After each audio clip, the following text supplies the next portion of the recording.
farzandim grant yutganida meni birinchi reaksiyam ko'ylagimga sig'may qolganman. Biror narsani so'ramoqchi bo'lsa-kam, bu biror narsani bilmayman demaydi. Doim bunda javob bor. Men buni enagida aytamanki, sen Googlesan deyman.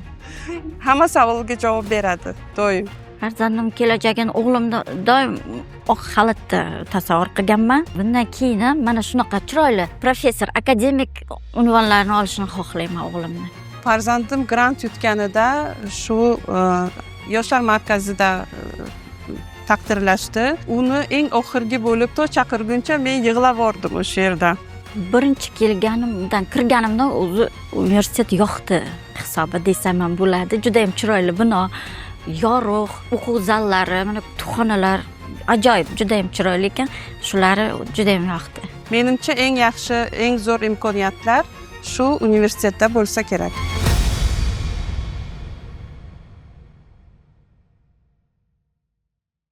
Men Amirova Marg'uba Tojevna Samarqand davlat universitetining akademik litseyida kutubxonachi bo'lib ishlayman. O'g'lim Suyunov Nursulton Zarmet universitetida davolash ishi bo'yicha birinchi kurs talabasi.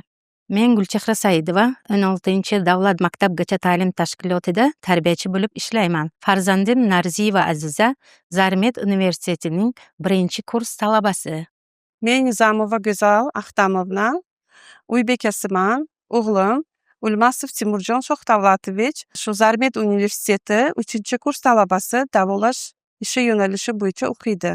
O'g'limni o'zida qiziqishi bor edi, shuncha biz shu kasbni tanladik va o'zimiz oilamizda ham doktorlar bor, balki shularni turtkisi bilandir shu kasbni tanladik.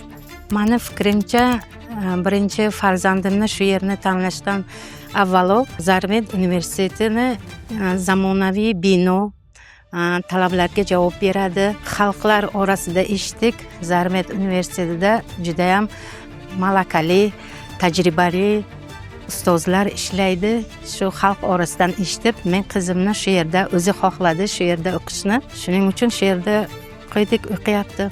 Bizlar Zarmetni tanlashimizning maqsadi bu yerda qarindoshlarimiz o'qiydi, bolalar, farzandlari shu yerda o'qiydi. Biz qiziqdik va shu yerga topshirdik.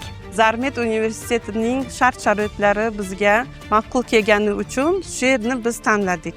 O'g'lim hali birinchi kurs, lekin o'g'limga juda ham yaxshi yoqgan. Mana shu universitetda o'qiyman oxirigacha degan qiziqish nimasi bor, niyatlari bor. Qizim mana 131 ball bilan shu yerda kirdi. Kirishdan oldin aytdilarki, agarda shu Zarmet universitetining nimasiga javob bersa, grantga keyinchalik grant nimasi bor deb aytdilarda. Universitet farzandimga juda ko'p qulayliklar yaratdi. Bu yerdagi shart-sharoit, o'qituvchilar juda ham bilimli, hammalari. Birinchi yili o'g'lim Buxoro kampusida o'qidi. 2-kursdan boshlab Samarqand kampusi ochilgandan keyin bu yoqqa perevod olib o'qishni davom ettiryapti. Birinchi kirganimdan o'zi universitet yoqdi. Juda ham chiroyli bino, yorug', o'quv zallari, mana kutubxonalar ajoyib, juda ham chiroyli ekan. Shulari juda ham yoqdi. Universitetning avvalambor mana talabalar uchun katta bir ajoyib kutubxonasi bor ekanda. Shu darsdan keyin qizim albatta kutubxonaga kirib bemalol kitoblardan foydalanadi. Shu imkoniyatlari bor, shunaqa imkoniyatlar. Dars beradigan domlalar kuchli, talabchan, talab qiladi darslarni. Shu taraflari menga yoqadi. O'tgan yili o'g'lim grant sohibi bo'ldi va stipendiya sohibi ham bo'ldi. U o'tgan yili olimpiadalarga qatnashib, yaxshi o'rinlarni egalladi. Xalqaro jurnallarda bir nechta maqolalarni chop etdi. Undan tashqari o'tgan yili Turkiya davlatida praktika o'tab keldi. Barcha imkoniyatlar Turkiyaga borib praktika o'tib kelgan jarayonda 100% to'lab berildi. Menimcha eng yaxshi, eng zo'r imkoniyatlar shu universitetda bo'lsa kerak. Grant. Buni biz ikkalamiz bilardik, faqat hech kimga aytmagandik. Grantga topshiryapman, aya deb nima qilgandi, topshirdi. Yutib keldi. Biz birdan dadasiga aytamiz-da, juda dadasi, hammamizdan ham dadasi xursand bo'lib bobosi, hammamiz juda xursand bo'ldik. Farzandim grant yutganida meni birinchi reaksiyam ko'ylagimga sig'may qolganman. Shunday men nima qilganimdaman bilaman, shu qizimni bilimi bor, albatta shu grantga yutadi deb nima qilganman. Mana qizimni o'zi ham maqsadiga erishdi. Ota-onasini juda ham xursand qildi. Farzandim grant yutganida shu yoshlar markazida taqdirlashdi. Uni eng oxirgi bo'lib to'y chaqirguncha men yig'lab bordim o'sha yerda. Shuncha bolalar chiqdi, birinchi stipendiya nimalarini chaqirishdi, keyin grant sohiblarini, oxirida shu Timurni davri kelguncha men yig'ladim o'sha yerda. O'sha lestnitsadan tushgunimcha o'zimda yo'q, xursand edim. Qanday rektorning oldilariga tushib chiqqunimcha o'zim sezmay qoldim. Yanada qiziqishlar o'zgardi, yanada bu yilga ham nasib bo'lsa, Xudo xolasa yanagi yillarga ham topshirib grant yutaman deb niyat qilib qo'yibdi. Dars qilyapti, o'z ustida ishlayapti uyda ham. Men unga vaqt ajrataman o'zim. Qiziqishi juda ham baland. Darsning nimasi bilan chegaralanib qolmaydi. Bu YouTubedan izlanadi, ko'p joylardan nima qiladi, darsdan oldin bo'lsa ham shunga tayyorlanib keladi. Uyda bekor o'tirmaydi. Shu o'qish bo'yicha biror narsani so'ramoqchi bo'lsak ham, bu biror narsani bilmayman demaydi. Doim bunda javob bor. Men buni enagida aytamanki, sen Googlesan deyman. Hamma savolga javob beradi doim. Albatta faxrlanaman, o'qishga qiziqishi, harakati, ishlari bilan g'ayrati, shijoatli, qiziqadi o'qishga.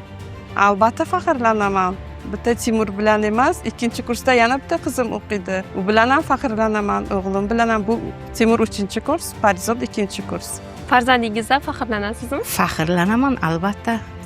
Farzandim kelajagini o'g'limda doim oq xalatda tasavvur qilganman. Bundan keyin ham mana shunaqa chiroyli professor, akademik unvonlarni olishini xohlayman o'g'limni. Birinchidan qizim qiz bola.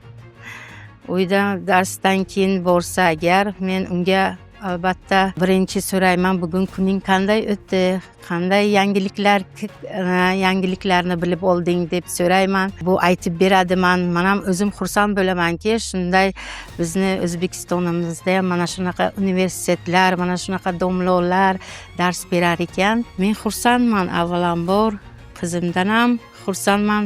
Albatta unga ko'proq vaqt beraman dars qilishga, o'z ustingda ko'proq ishla deb.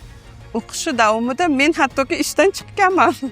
Buni o'qishi uchun shu birinchi sinfga o'zim bank xodimi edim, bank sohasida ishlardim, valyutniy otdelda. Meni nafaqat bitta farzandim bu yerda, ikkita farzandim o'qishadi. Bular 35 va 37 o'rta maktabni bitirishgan.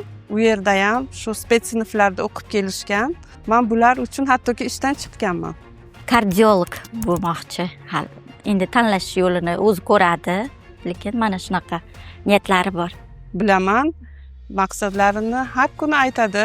Bu hozirda universitetda o'qisa ham yana ingliz tili kurslariga boradi, UZML degan kursga boradi.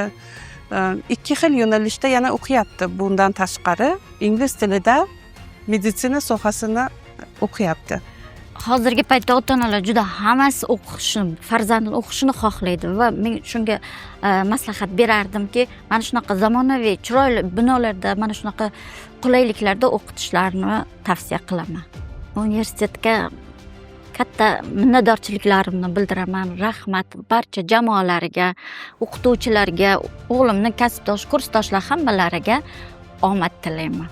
Boshqa onalarga maslahatim, bolalarni o'qitsin. Albatta kelajakda O'zbekistonimiz uchun bir yaxshi inson bo'lib voyaga yetib, yaxshi mutaxassis bo'lishni hamma ota-ona orzu qiladi. Bolalarni birinchi hozir hayotda bolalar o'qisinda hammasi. Shu o'qisin, iloji bo'lsa o'qitish kerak bolalarni. rahmat ularga kattakon shunday bilimli qizlarni alohida spets guruh qilgani uchun men minnatdor aytaman. Chunki bolamni bilimini bilib olib ular shunaqa guruhga nima qilgani uchun katta tashakkurlar aytaman. Agar men o'yladim nimada davlatnikiga unaqa variantlar bo'lmasa kerak deb o'ylayman. Bu yerda bor ekan, men shu tarafidan xursandman. Kelajakda qizimga ham o'qishiga muvaffaqiyatlar tilayman. Doimo shu grantga o'qib yursin deb nima qilaman. Ota-onalarga maslahatim shu bolalar savol berganda doim javob bering. Bilaman uyda ish ko'p. Ishim deb bolani javoblarini, savollarini javobsiz qoldirmang. Albatta savollariga javob bersangiz agar bolalaringiz doim intiluvchan, harakatdan to'xtamaydi. Men shunaqa ona bo'lganman bular uchun. Zarmet universiteti o'qituvchilariga, ma'muriyatiga katta rahmat deyman. Shu farzandlarim shu yerdan doim xursand bo'lib o'qishdan qaytishidan xursandman. Yana o'qishga ham shu nima bilan keladi. Darsga boryapmiz deb.